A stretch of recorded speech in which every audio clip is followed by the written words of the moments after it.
বাংলা জগতে এই যে রাজীব গান্ধী ইন্দিরা গান্ধী যা করে গেছে এর সাকসেস কেউ আজ পর্যন্ত ফুটাতে পারেনি। এবং নরেন্দ্র মোদী আর দিদি কি করছে জানেন?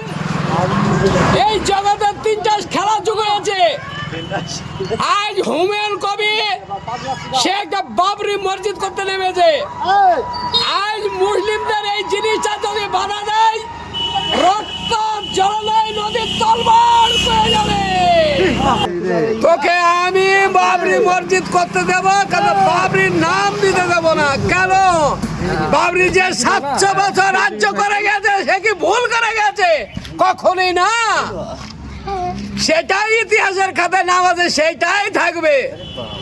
এবং যখন বলেছিল 700 বছর আগের ঐতিহাসের